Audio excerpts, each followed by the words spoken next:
నమస్తే SR7 TV news కి స్వాగతం. వనపర్తి జిల్లాలో మహిళపై అత్యాచారం లైంగిక దాడి కేసులో నిందితుడు అరెస్ట్, చోరీ సొత్తు స్వాధీనం. వనపర్తి జిల్లాలోని పెద్దమందడి వెళ్లే దారిలో రాజనగరం నుంచి రాజపేట వెళ్లే మార్గంలో ఉన్న శ్రీ మేధా టౌన్షిప్ సమీపంలో మహిళపై అత్యాచారం లైంగిక దాడికి పాల్పడిన ఘటనకు సంబంధించి నిందితుడిని పోలీసులు అరెస్టు చేశారు. ఈ కేసుకు సంబంధించి కేసు నమోదు చేసి దర్యాప్తు చేపట్టారు. జోగులాంబ గద్వాల జిల్లా గట్టు మండలం ఆలూరు గ్రామానికి చెందిన కన్నె నవీన్ అనే నిందితుడిని పోలీసులు అదుపులోకి తీసుకున్నారు. నిందితుడి వద్ద నుంచి ఒక జత బంగారు చెవి కమ్మలు, 33 బంగారు పుస్తల రాళ్ల గుండ్లు, ఒక బంగారు పుస్తె బిల్ల, నగదు 5,000 రూపాయలు, ఒక Oppo Android mobile phone, Honda shine motor cycle స్వాధీనం చేసుకున్నారు. జిల్లా ఎస్పీ సునీతారెడ్డి ఐపీఎస్ ఆదేశాల మేరకు డీఎస్పీ గిరిబాబు పర్యవేక్షణలో ప్రత్యేక బృందం వేగంగా దర్యాప్తు చేపట్టి నిందితుడిని అరెస్టు చేశారు. కేసును ఛేదించిన పోలీసు అధికారులను జిల్లా ఎస్పీ అభినందించారు. మహిళలపై జరిగే నేరాల విషయంలో పోలీసులు కఠినంగా వ్యవహరిస్తారని, నేరస్తులను చట్టం ముందు నిలబెడతామని జిల్లా పోలీసులు తెలిపారు. Reporting by SR7 TV news channel, rural reporter Chand Pasha.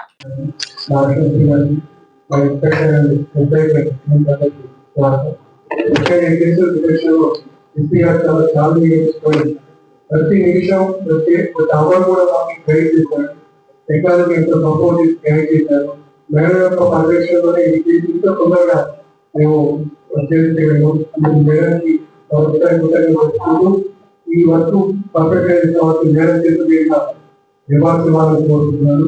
ముఖ్యంగా ఫస్ట్ అభిషేక్ 39 మార్నింగ్ 9 o'clock కి మనకి 55 సంవత్సరాలు కలిగినటువంటి ఒక మహిళ వనపర్తి రూరల్ పోలీస్ స్టేషన్ లో మనకి ఒక ఫిర్యాదు ఇవ్వడం జరిగింది. దాని యొక్క బ్రీఫ్ ఫ్యాక్ట్స్, తను పెద్దమందడి వెళ్లే క్రమంలో భగీరథ జంక్షన్ హాల్ నుంచి టువర్డ్స్ పెద్దమందడి తను బస్సు కోసం వెయిట్ చేస్తూ నడుచుకుంటూ వెళ్తున్న క్రమంలో ఒక గుర్తు తెలియని వ్యక్తి మోటార్ సైకిల్ మీద సుమారుగా ఒక 20 నుంచి 25 సంవత్సరాలు కలిగినటువంటి ఒక మగ వ్యక్తి మోటార్ సైకిల్ మీద వచ్చి, తను కూడా పెద్దమందడికే వెళ్తున్నాను, అవ్వ నిన్న అక్కడ నేను డ్రాప్ చేస్తానని చెప్పేసి తనని బండి మీద ఎక్కించుకొని మాయ మాటలు చెప్పి, తర్వాత రాజానగరం నుంచి రాజాపేట వెళ్లే దారిలో రోడ్ నుంచి మళ్ళీ డీవియేట్ అయ్యి ఇంటర్నల్ రోడ్ లో మేధా టౌన్షిప్ ప్రాంతంలోకి తీసుకెళ్లి చెట్ల మధ్యలో తన మీద అత్యాచారం జరిపి తనని కత్తితో బెదిరించి తన యొక్క ఇయర్ రింగ్స్, తర్వాత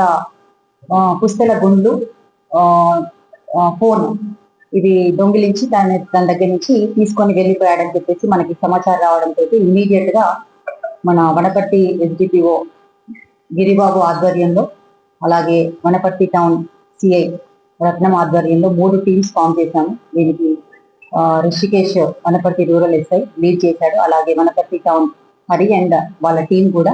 సో ఇమీడియట్ గా టీమ్స్ ఫామ్ చేసి మనకున్నటువంటి టెక్నాలజీని ఉపయోగించుకొని, అలాగే మనకున్నటువంటి ఇంటెలిజెన్స్ ద్వారా మనము ఈ ఇన్వెస్టిగేషన్ స్టార్ట్ చేసినప్పుడు మనకి బులియన్ మార్కెట్ లో ఆ వ్యక్తిని, ఆ నిందితుడిని మనము అప్రహెండ్ చేయడం జరిగింది. సో ఇతని వివరాల్లోకి వెళ్తే, ఇతని పేరు నవీన్, ఇతని వయస్సు 24 సంవత్సరాలు. ఇతను గద్వాల డిస్ట్రిక్ట్ కి సంబంధించి ఆలూరు విలేజ్ గట్టు మండలం. తదుపరి విచారణ చేసినప్పుడు అతని దగ్గర మనకి సంబంధించినటువంటి ఈ బిడ్డలు, తర్వాత పుస్తకాలతో గుండ్లు,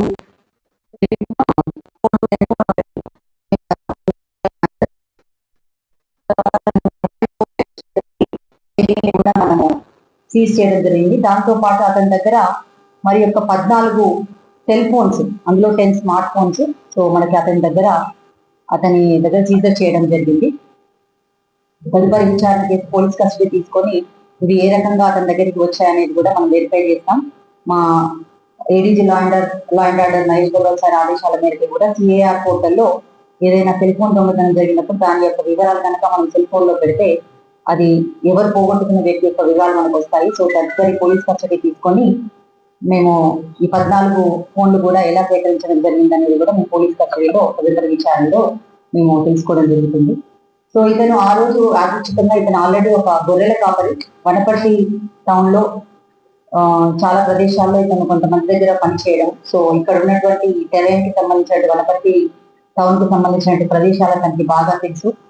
సో అంతకు ముందు రోజు 29వ తారీఖు అతను గట్టు మండలం నుంచి ఆలూరు విలేజ్ నుంచి మోటార్ బైక్ మీద ఇక్కడికి వచ్చేసి ఆ రాత్రి అతను బస్ స్టాండ్ లో నిద్రపోయి తర్వాత మార్నింగ్ ఛాయ్ కోసం అని చెప్పేసి భగీరథ జంక్షన్ హాల్కి వెళ్ళి తను వస్తున్న క్రమంలో ఒక ఐసోలేటెడ్ లేడీ, ఒక 55 సంవత్సరాలైనటువంటి ఒక వల్నరబుల్ ఏజ్ కేటగిరీకి చెందినటువంటి ఒక లేడీని ఐడెంటిఫై చేసి ఆమెకి మాయ మాటలు చెప్పి ఆమె కూడా అమ్మ నాయన కొడుకు అని మాట్లాడి నమ్మి ఆమె కూడా ఎక్కడం జరిగింది. సో తర్వాత అతను ఇంటీరియర్ లెన్స్ లో తీసుకెళ్తున్నప్పుడు కూడా ఆమె క్వశ్చన్ చేయడం జరిగింది. ఇక్కడికి ఎందుకు అనంటే సో పశువులకి మేత వేసేసి వెళ్ళిపోదాం అవ్వ మళ్ళీ అని చెప్పేసి అలా మాయ మాటలు చెప్పి ఆమెని ఎవరు లేనటువంటి ప్రదేశంలోకి తీసుకెళ్లి అక్కడ బలాత్కారం చేసి కత్తితో బెదిరించి ఈ బంగారపు వస్తువులు కూడా తస్కరించడం అనేది జరిగింది. సో తదుపరి విచారణలో ఇతని యొక్క డీటెయిల్స్ మళ్ళీ ఫర్దర్ ఇన్వెస్టిగేషన్ లో తెలుసుకోవడం జరుగుతుంది. సో ఇతన్ని ఈ రోజు కస్టడీలో తీసుకొని జ్యుడిషియల్ రిమాండ్ పంపడం జరుగుతుంది.